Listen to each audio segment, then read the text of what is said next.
Do we want to go this way? The DRZ400S obviously has all the street legal stuff on it. Damn it.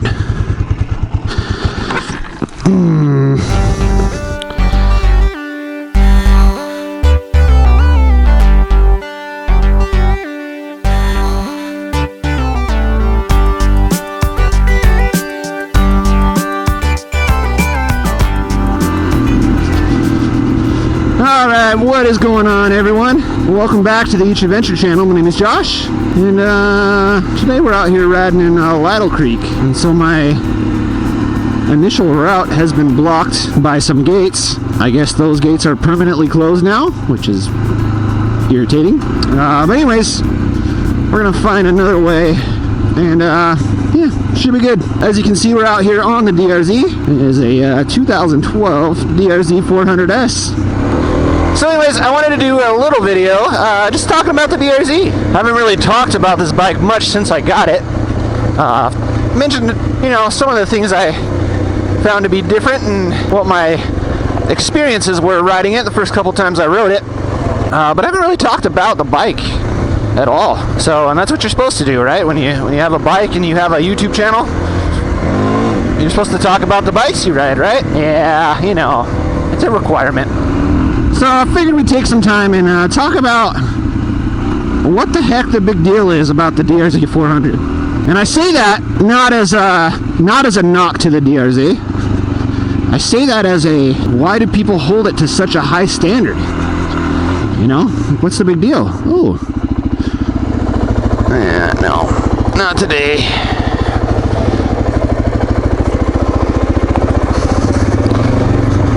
We didn't drop the DRZ. Whoa.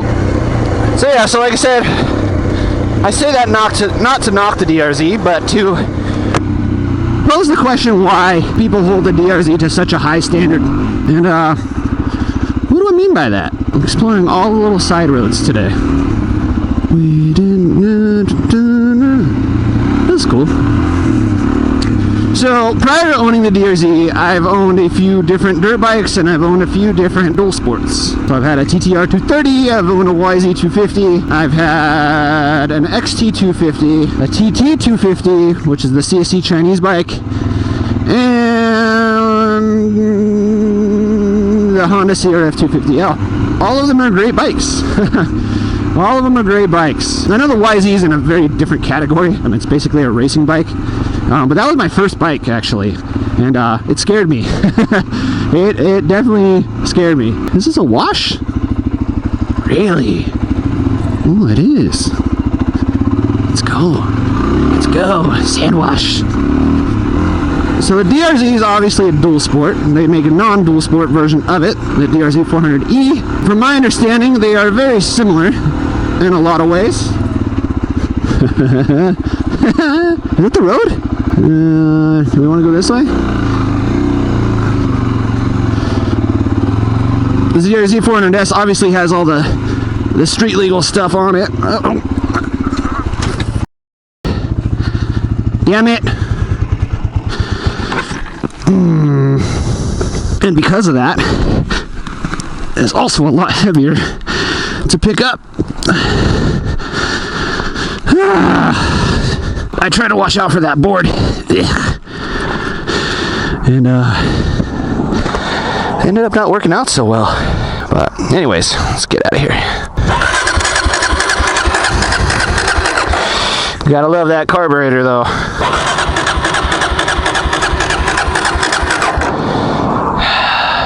You've gotta be kidding me.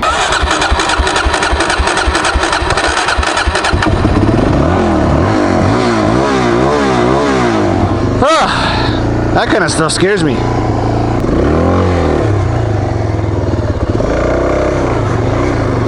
Alright. Back out to the road. That was fun. It's kind of scary. Oh, that feels good. Feels very nice. So, in regards to the DRZ, you know, prior to doing this motovlog stuff on my own, I watched a lot of other motovloggers, and A lot of them ride DRZ400s, and I always wondered, like, why? Like, what's the big deal? You know, and I've always been of the mindset that, you know, a 250 is fine for most people, and I still very much believe that. But 250s aren't performance bikes, so if you're looking for performance, you need something bigger than a 250. I love all the 250s I had. My favorite bike thus far that I've owned has been my XT250. Still is, even after all the other bikes that I've owned and ridden, you know, and I've always wondered, like, what the heck is the big deal about the DRZ? And when I first got it, the thing that I noticed immediately was the suspension. If you take a look at kind of the dual sport landscape, there's nothing that even comes close in the Japanese market anyways, and at the price point, other than the WR250R, that comes with good suspension. Like, the DRZ suspension is fantastic. And I know that this specific DRZ has been revalved, and it's just awesome. Another thing with the DRZ and Japanese dual sports in general is the longer maintenance intervals. So a lot of people, you can go on any dual sport forum or any dual sport Facebook group, and you're gonna get people on two sides of the fence. You're either gonna get the guys that are hardcore enduro guys, you know, Beta 500 is the best bike and it's the only bike and it's the bike that I like, and it's like, okay, like, I get it, yeah, like, from a performance perspective, you can't beat it in terms of performance. It's just not. DRZ is not going to beat it. No other Japanese dual sport's going to beat it. Maybe with the exception of that new Honda, but we'll talk about that later. You know, so it's like, with a lot of other bikes, there's a trade-off. With all those bikes, there's a trade-off. You know, you get the performance, but you don't get the longer maintenance intervals. But the cool thing about the DRZ, I mean, it's got plenty of performance. Performance is there. It's great, especially for me coming from a 250 where performance isn't really a thing that you talk about. The performance on the DRZ is just, I don't know, it's perfect. Like, it's there when you want it, but it's so mellow. Like, it's good. I'm gonna jump back on some trails here in a second. Is this? No, it's farther up. So that's huge. You know, especially for those of us that ride on the street a lot. I mean, I use the DRZ as a commuter, you know, like, I obviously use it for this too, but it's the only street legal bike that I have at the moment, and so I use it as a commuter on the days that I ride to work, and it's great for that. It's fantastic. You know, it's fast enough to keep up on the highway, even though it only has 5 gears. It really seems to kind of settle in, at least with the gearing that I have on it, at around 70 miles an hour. It doesn't feel like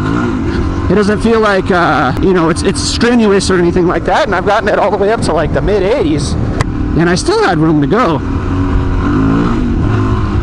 Little wheelie off little bumps like that. That's something that other bikes that I own just didn't do very well,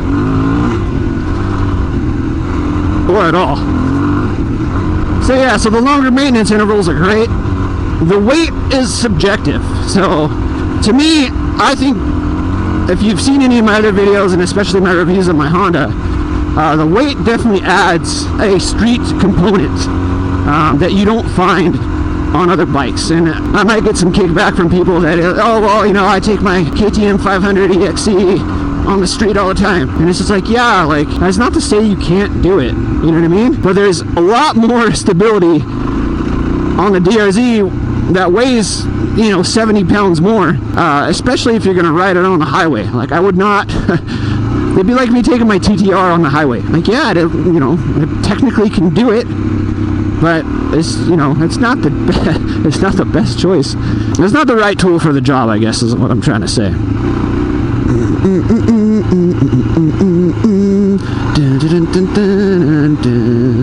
This way I haven't been down in a while. I'm recreating a ride that I did, probably one of the first dual sport rides that I did ever with my Honda, but I don't know if I'm gonna have enough time because it's already 9:30 and I said to be back around noonish, so we'll see. I keep a slow pace, so we'll see where we are. So another thing that really stands out about the DRZ is that it feels like a dirt bike. Other than the wider seat, I mean, it's got a wider seat. It's not, you know, the stock seat's actually not as uncomfortable as everybody says it is, but I'm definitely getting a Seat Concepts low seat for this. When I bought it, it came with a Seat Concepts seat, and I took it off, and I'm going to sell it just because it's too tall. It's too tall for me. I got short legs. But yeah, it feels like a dirt bike in terms of the performance of the engine. It revs up real fast, but there's still like a good low end grunt And that's something that my Honda CRF 250L just didn't have.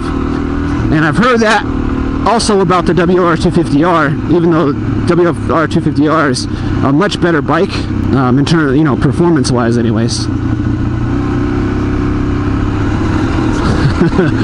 It was funny. Riding with a bunch of mountain bikers.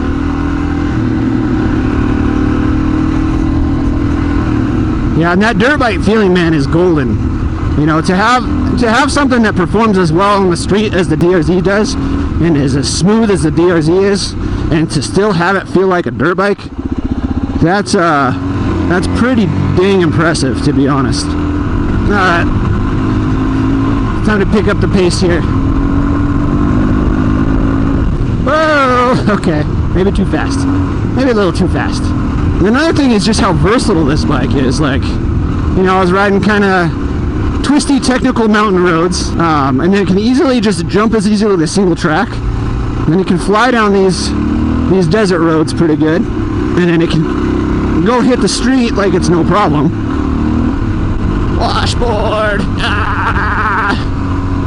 But yeah, I've really enjoyed it. Like, you know, I still have that same mindset that from a pure motorcyclist's perspective, a 250 is really all you need. You know, my Honda Fit was great. My XT was amazing. The TT250 was probably the most pleasantly surprised I've ever been with the purchase. And all those things, I do the same things on the DRZ that I did with all those bikes. And yeah, the DRZ is definitely faster and it definitely weighs a little bit more. But it's not like I couldn't do it on any of those bikes. But after owning this thing for a few months now and riding it back and forth to work, having the chance to really test it out in the dirt, to have some fun with its suspension and its torque, I can see why people like it so much. Is it a perfect bike by any means? No. I mean, it's carbureted and it's only 5 gears and it's freaking heavy. But for the majority of my uses, it works kind of perfectly. And something that the 250s don't do, that the DRZ does really, really well, is wheelie.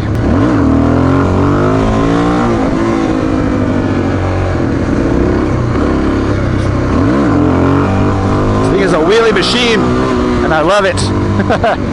Almost too much. Yeah, I love it. I love the wheelie. Let's try one more good one. All right, that'll do. That'll do. But anyways, guys, that's it. That's all I got for today. So I just wanted to talk a little bit about the DRZ. Just having a fun little ride. I haven't really got a chance to record any motovlogs, so I wanted to get out today and, you know, just talk about some topics that I had in mind, and this is one of them. So if you liked the video, please leave a like down below. If you're new here, please subscribe. We like to do adventures like this on a weekly basis, and we'd love to have you along for the ride. So until next time, guys, be sure to have fun, take care, and ride safe, and I will see you guys on the next one. Until then, make sure you get out there and have adventures of your own, and I will see you guys next time. Later.